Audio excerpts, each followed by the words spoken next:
Thank you for giving me this honor and privilege to meet you again. I'm honored. No, thank you. Thank you.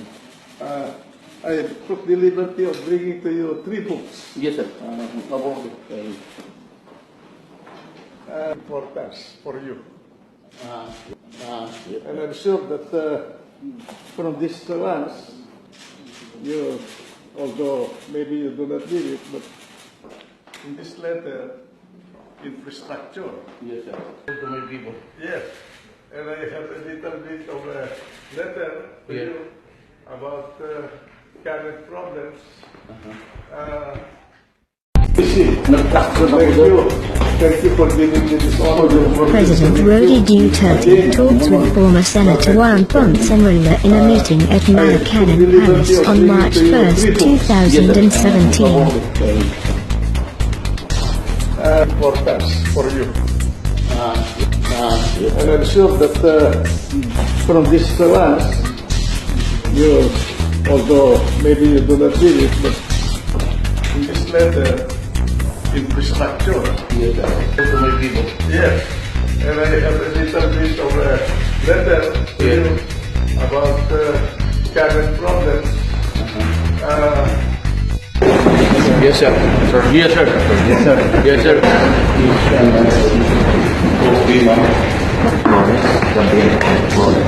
Private meeting with DOH, PhilHealth, and PMC officials Malacañang Palace March 1, 2017.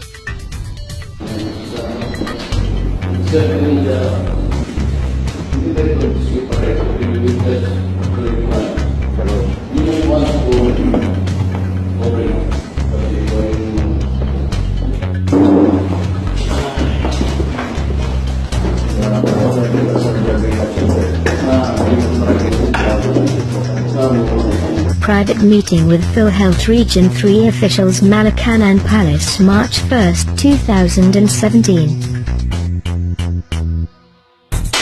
Isang ulam.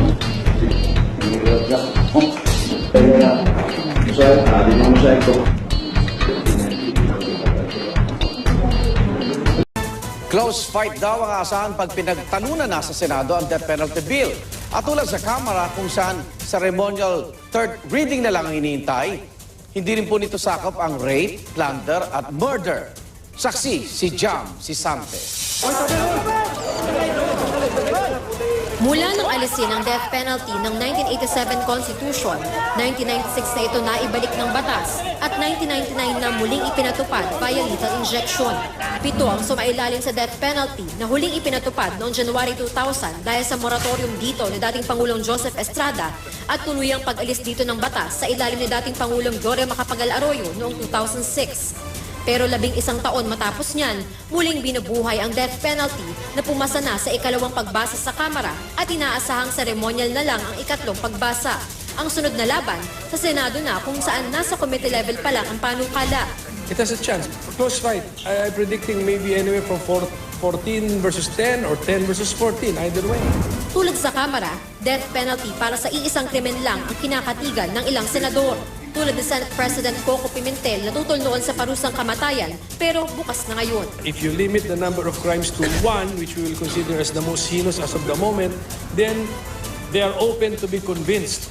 Drug-related crimes din lang ang tututukan tulad ng panukala sa Kamara. Hindi kasama ang rape, murder at plunder. Kung tayo lang ang bansa na sa drugs,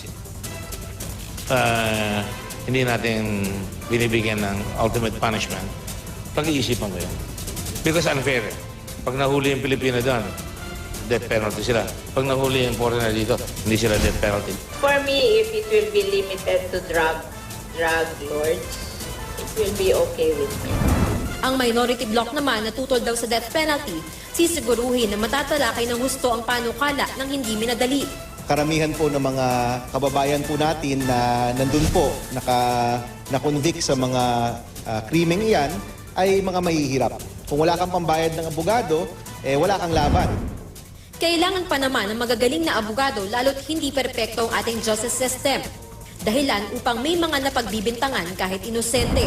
Bagay na nangyayari kahit sa ibang bansa Tulad sa China kung saan isang pinarusahan ng death penalty ang napatunayang inosente 18 taon matapos siyang ibitay. Hindi rin daw napatunayang deterrent o nakakapigil ang death penalty sa krimen. Sa buong mundo, mahigit 100 bansa na ang nag-abolish sa death penalty as of 2014. Halos 6 na po na lang ang meron pa nito. Siniguro naman ang ilang senador na mabubusisi ang death penalty bill pagdating nito sa Senado. Sabi ni Senador Bam Aquino, hindi nila hahayaan na dali-dali itong maipasa. Dapat ay maipaliwanag din ang magiging boto ng bawat senador. Si Senador Sonny Angara naman na dating bukas sa panukala, napapaisip na raw ngayon dahil sa umano'y korupsyon sa PNP at ang namamanipula raw nating legal system. Tingin naman ni Senador Tito Soto, mas may pag-asang makapasa sa Senado ang panukala kung lilimitahan ang parusang kamatayan sa high-level drug trafficking at manufacturing. Ganito rin ang pananaw ni Senadora Cynthia Villar. If it's drug trafficking, I will vote for death penalty. Drug trafficking lang.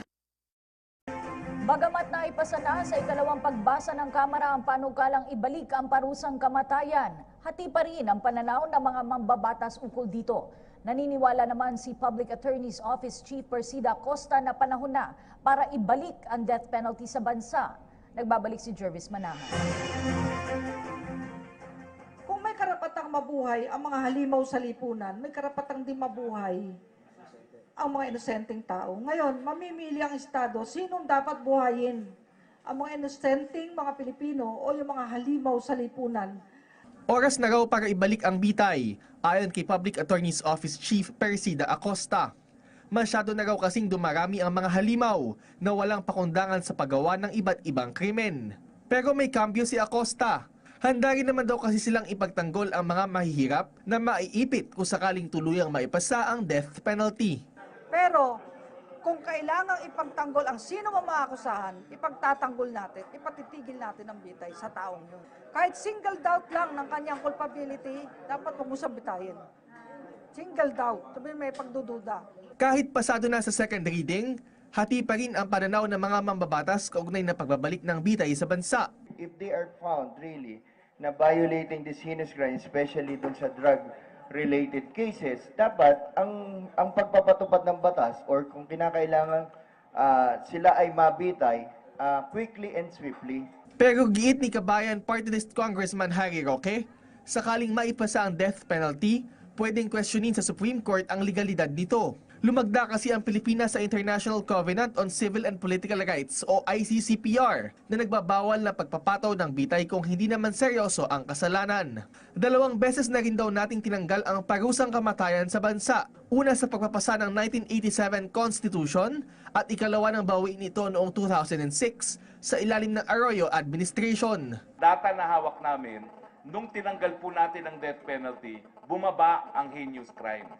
Ibig sabihin, miski walang deterrent effect dahil wala ng death penalty, dun pa po bumaba ang heinous crimes. Dapat law enforcement, hindi naman kung ano yung parusa. Dito nga sa ating bayan, sa drug cases, 10% lang ang conviction rate. 1 lang sa 10 ang napaparusahan. So paano naman matatakot yung mga drug pushers? Naniniwala din daw si Roque na marami ang absent o mag-abstain kapag isinalang na ang death penalty sa third and final reading sa susunod na linggo. Si Bayan Muna Congressman Caloy Zarate naman naniniwala na marami pang pwedeng magbago sa panukala, lalo na't hindi naman daw ito priority sa Senado.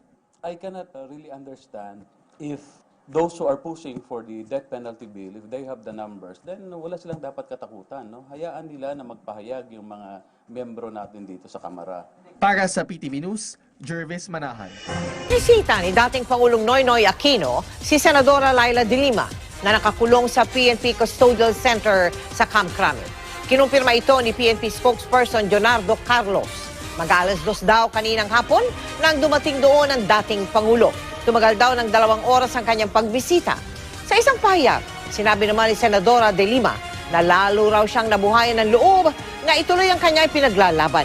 Kung mananahimik daw kasi siya, parang hinayaan na rin daw niya si Pangulong Duterte na ibilang siya sa anyay 7,000 napaslang sa kampanya kontra droga.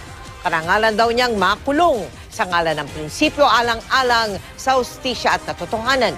Pero hindi raw niya hahayaang mawala muli ang demokrasya sa bansa. na minsan na raw kinitil ng diktadurya. Ang kasama ni De Lima sa custodial center na si dating Senador Bong Revilla, nagpadala raw sa senadora ng chocolates. At may note pang nagsabing walang imposible sa Panginoon, kapit ka lang sa kanya. Mismong ang asawa ni Revilla na si Bacoor City Mayor Lani Mercado ang nagsabi nito.